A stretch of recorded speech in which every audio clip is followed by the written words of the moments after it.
Everyone laughed when Leo said he would build a school on the hill. He was only 17. He had no money, no connections, and no education beyond what the village could offer. A chalkboard under a tin roof, shared by 40 children and a teacher who hadn't been paid in months. But Leo had seen things. He had walked 12 kilometers just to reach the nearest library. He had read about places where kids had books, desks, and food. And he thought, why not here? Why not us? But when he told the elders of the village, they patted his back with sympathetic smiles. Nice dream, Leo, but big dreams don't survive in places like this. Still, Leo didn't stop. He didn't argue either. He just began. Leo had no blueprint, no donors, no team. All he had was stones, scattered everywhere on the hilltop he had chosen. So every morning, before the sun stretched across the fields, he climbed the hill and began moving stones. He cleared a small patch, then another. He dug with his hands. He borrowed tools from a distant cousin who once worked in construction. When the tools broke, he fixed them. When his hands bled, he wrapped them with cloth and kept digging. Months passed. The patch became a foundation. Children watched. Some laughed. A few began to help, but the mountain didn't move. 2 years in, Leo faced his first storm, not the kind that came from the sky, but from doubt. A government officer came to inspect the site. He looked at Leo, now 19 and hardened by sun and sweat, and said, "You need permits. You need engineers.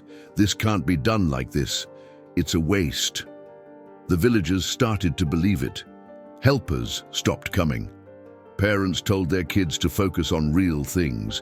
Leo began to feel it too, the slow erosion of belief.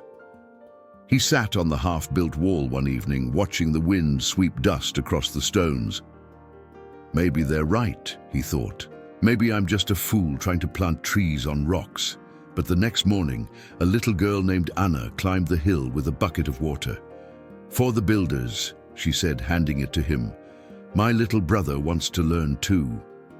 It was a tiny gesture, a child's faith. But it was enough. Leo picked up his tools again. One day, a traveler passed through the village, a retired professor who'd lost his wife and came looking for solitude. He heard about Leo's hill and went to see it.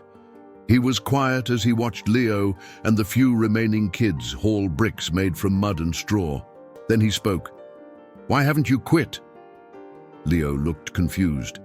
"Because if I quit, no one else will ever believe it's possible." The professor nodded. A week later, he returned, not alone, but with a truckload of old textbooks, discarded furniture from a city school, and most importantly, belief. "Teach them to read. I'll teach them to think." Soon, more helpers arrived. A carpenter who once studied in the city, a nurse who had retired early, a farmer who offered a goat for every wall completed. Each brought what they could. No one brought much, but together it was enough. Years passed.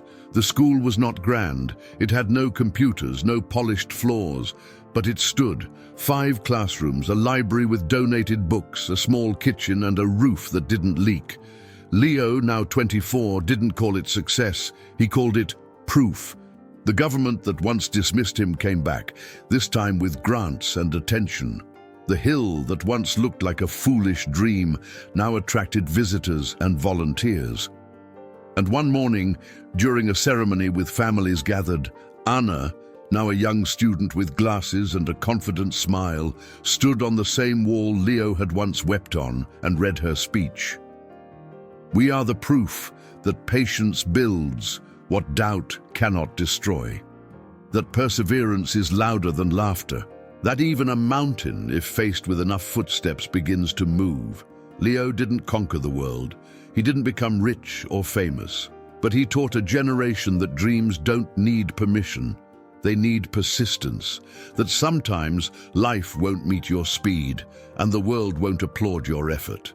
But if you keep going, inch by inch, stone by stone, success shows up, quietly, powerfully, unexpectedly. because in the end, the mountain didn't move for Leo. Leo moved the mountain.